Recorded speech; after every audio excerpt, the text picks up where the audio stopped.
sabon bidiyo da kamfanin Algaita Dub Studio na wannan shekara ta 2024. Jama'a assalamu alaikum, barkanmu da yau, barkanmu da wannan lokaci. Kamar yadda mutane da dama suke yawan tambayar mu cewa yaushe za a saki fim ɗin Algaita, shin fim ɗin Algaita ya fito ko kuwa an samu sabon bidiyo na Algaita? To albishirin ku, yau dai mun zo muku da sabon bidiyo wanda kamfanin Algaita suka fassara. Wannan kuma bidiyo ne wanda za ku yi matuƙar jin daɗin shi, domin kuwa bidiyo ne wanda ya yi matuƙar kyau. Ni ma da kaina na riga da na kallai. Bidiyo ne wanda za ka ji daɗin sa.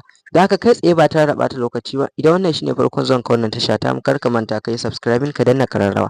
Haka zai sa kake samun sababbin fina-finan mu a duk lokacin da muka ɗora. Sannan ka ji daɗin bidiyon mu, ka danna mana alamar like. Kamar yadda muka saba kawo muku sababbin fina-finai da zarar sun fito, haka shi ma wannan bidiyo na Algaita da kuma sauran waɗannan bidiyos ɗin da kuke gani. Wannan shine sabon bidiyo wanda kamfanin Algaita suka fassara, wannan na wannan shekara kenan nan kusa, kuma bidiyo ne mai matuƙar kyau. Da haka kamar yadda muka saba yin bayani a cikin sababbin bidiyos ɗinmu da kuma bidiyos ɗinmu na baya, cewa duk bidiyon da kake buƙata yanzu ba za ka iya samun shi a Vidmate ba har ka sauke ka kalla, amma duk bidiyon da kake buƙata yanzu kai tsaye za ka iya samun shi a cikin Telegram group ɗinmu, wanda a ciki ne yanzu muke sa duk wani sabon bidiyon mu, wanda a nan ne za ka rinƙa samun duk wasu sababbin fina-finai na Indian Hausa sababbi. Don haka in kana buƙata, akwai lambar wayar mu wacce muka aje, ita za ka ɗauka kai tsaye sai ka bibiye mu domin jin ƙarin bayani da kuma yadda za ka samu wannan bidiyo. Muna godiya sosai da sosai da kasancewa da kuke da mu na tsayin lokaci.